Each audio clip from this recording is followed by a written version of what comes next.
Okay, so isang mapagpalang araw po sa ating lahat. Good morning po. So ngayon ay update ko kayo sa aking ginagawa na bullpup PVC toy gun. So ayan guys, nalihan na po natin at ang kulang nito ay pintura na lang at scope. So ngayon ay nakatsamba tayo na hindi maingay, nakapag-vlog tayo. So ito po siya guys, ayan.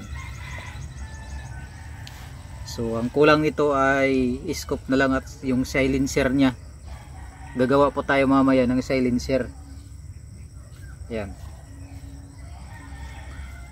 So i-update ko kayo mamaya guys, at gagawa po tayo ng silencer para ano natin ito, mati-spare natin.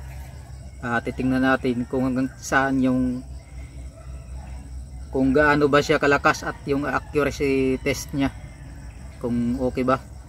So update ko kayo mamaya guys, at stay tuned lang po kayo.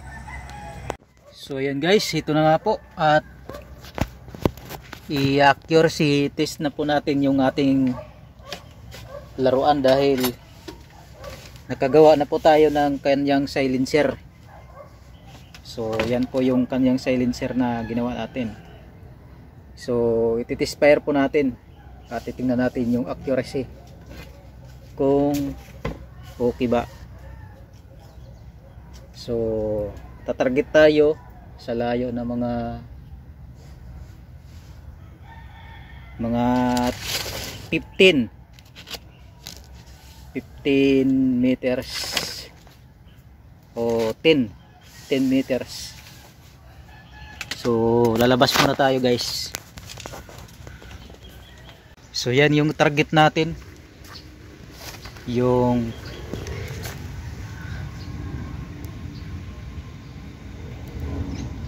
lata guys. Yan po yung lata ng epoxy, yung marine epoxy. So doon po tayo pipwesto, doon banda sa may daanan, doon sa may mangga.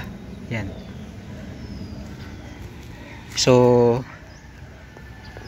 yan guys, stay tuned lang po kayo at ilalagay po natin yung camera dito. So susubukan po natin kung okay ba yung accuracy nya. Po guys, dito po natin ilalagay at doon po tayo sa may daan ng tatarget. Doon po tayo tatarget sa may ano, sa may daanan. Sige, stay tuned lang po kayo guys.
So yan po guys, hindi po tayo makatama dahil sa wala po tayong scoop.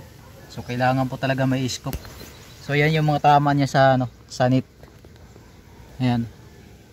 Puro tagos hanggang doon sa loob. So ayan po yung tama niya. Tagos hanggang dito. So yung mga bala. So matigas po guys yung net.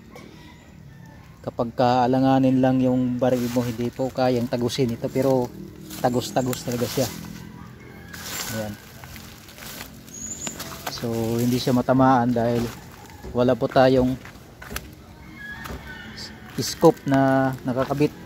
So kailangan talaga may scope. So yan, hanggang dito na lang muna guys, at mainit.